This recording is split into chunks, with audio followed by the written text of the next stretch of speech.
Homely girl ಪಾತ್ರಗಳಿಗೆ ಹೆಸರುವಾಸಿಯಾಗಿದ್ದ ಅನುಪಮಾ ಇದೀಗ glamorous ಪಾತ್ರಗಳನ್ನ ಆಯ್ಕೆ ಮಾಡಿಕೊಂಡಿದ್ದಾರೆ. ಡಿಜೆ ಟಿಲ್ಲು ಸ್ಕ್ವೇರ್ ಸಿನಿಮಾದಲ್ಲಿ ರೊಮ್ಯಾಂಟಿಕ್ ಡೋಸ್ ಹೆಚ್ಚಿಸಿದ್ದಾರೆ. ಬೋಲ್ಡ್ ಪಾತ್ರಗಳಲ್ಲಿ ಕಾಣಲು ಇರುವ ಕಾರಣವನ್ನ ನಟಿ ಇತ್ತೀಚೆಗೆ ಶೇರ್ ಮಾಡಿದ್ದಾರೆ. ಅನುಪಮಾ ಪರಮೇಶ್ವರನ್ ಹೋಮ್ಲಿ ಪಾತ್ರಗಳಿಗೆ ಹೆಸರುವಾಸಿಯಾಗಿದ್ರು. ಗ್ಲಾಮರಸ್ ಜೊತೆಗೆ ರೊಮ್ಯಾಂಟಿಕ್ ದೃಶ್ಯಗಳಿಂದ ದೂರ ಉಳಿದಿದ್ದ ಈ ಚೆಲುವೆ ಇದೀಗ ಟ್ರ್ಯಾಕ್ ಬದಲಾಯಿಸಿದ್ದಾರೆ. ಯುವ ನಟನ ಜೊತೆಗೆ ರೊಮ್ಯಾಂಟಿಕ್ ಸಿನಿಮಾ ಮಾಡಿದ್ದಾರೆ. ಬೋಲ್ಡ್ ಸಿನಿಮಾದ ಝಲಕ್ ನೋಡಿ ಫ್ಯಾನ್ ಶಾಕ್ ಆಗಿದ್ದಾರೆ.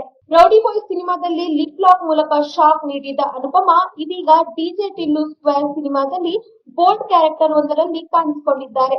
ಸಿದ್ದು ಜನಲಗಡ್ಡ ನಾಯಕನಾಗಿ ಮಾಡಿರುವ ಈ ಸಿನಿಮಾದಲ್ಲಿ ಅನುಪಮಾ ಪಾತ್ರ ನೋಡಿ ಯುವಕರು ಹುಚ್ಚೆದ್ದು ಕುಣಿದಿದ್ದಾರೆ.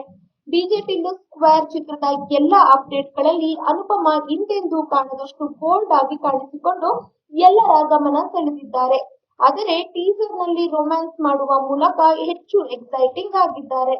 ಲಿಪ್ ಲಾಕ್ ಮತ್ತು ಸ್ಕ್ರೀನ್ ಶೋ ಮೂಲಕ ಸೋಷಿಯಲ್ ಮೀಡಿಯಾದಲ್ಲಿ ಸೆನ್ಸೇಷನ್ ಕ್ರಿಯೇಟ್ ಮಾಡಿದ್ದಾರೆ.